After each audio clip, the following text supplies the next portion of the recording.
UK universities ఒక support ఇస్తుంది 99.9 Indian students కి అసలు తెలియదు. क्या बात कर रहे हैं?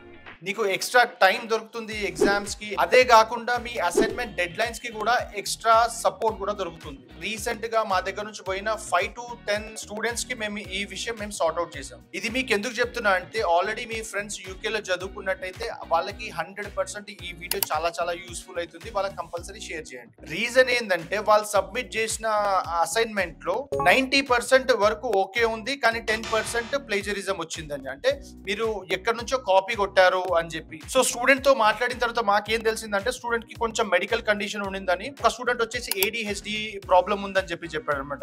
అండ్ స్ట్రెస్ వల్ల ఇబ్బంది అయిందని చెప్పాడు అనమాట. సో మేము స్టూడెంట్ కి సజెస్ట్ చేసింది ఏంటంటే have you already informed university అంటే లేదు అని చెప్పాడు. ఒకవేళ మీకు కనుక ఏదైనా మెడికల్ కండిషన్ ఆల్రెడీ మీరు యూనివర్సిటీకి చెప్పినా, ఒకవేళ చెప్పకపోయినా మీరు వెళ్ళి ఇమీడియట్ గా ఇన్ఫార్మ్ చేయండి. దీని వల్ల మీకు ఏమైతుందంటే మీకు ఎక్స్ట్రా టైం దొరుకుతుంది, ఎక్స్ట్రా సపోర్ట్ దొరుకుతుంది. మీ అసైన్మెంట్స్ ఏవైతే ఉంటాయో దాన్ని కొంచెం కన్సిడర్ చేస్తారు. ఈ స్టూడెంట్ లాగానే మీరు కూడా ఉంటే మీరు మీ డిపార్ట్మెంట్ హెడ్ తో మీటింగ్ పెట్టుకొని వాళ్ళకి ఎక్స్ప్లెయిన్ చేయండి మీ కండిషన్. వాళ్ళు ఏం చేస్తారంటే మీ చిన్న మిస్టేక్స్ ఏమైనా ఉంటే క్లియర్ చేస్తారు. సో మేము స్టూడెంట్ కి ఎక్స్ప్లెయిన్ చేసిన తర్వాత స్టూడెంట్ కూడా ఆ డిపార్ట్మెంట్ హెడ్ తో వెళ్ళి మాట్లాడిన తర్వాత ఆ 10% ఏవైతే మిస్టేక్స్ ఉన్నాయో వాళ్ళు క్లియర్ చేసేసారు. వాళ్ళు హ్యాపీగా PSW కి అప్లై చేసుకున్నారు. సో మీరు గనక నెక్స్ట్ అబ్రాడ్ కి వెళ్దాం అనుకున్నా, యూకే లో ఏ యూనివర్సిటీస్ చదువుకుందాం అనుకున్నా, రీచ్ క్యాడ్మస్ ఓవర్సీస్ మీరు జస్ట్ అబ్రాడ్ ఎడ్యుకేషన్ అని కమెంట్ చేయండి. మేము మీకు start to end with scholarship తో వీసా కొట్టిస్తాం. అండ్ మర్చిపోకుండా మా పేజ్ డెఫినెట్ గా ఫాలో చేయండి. Thank you.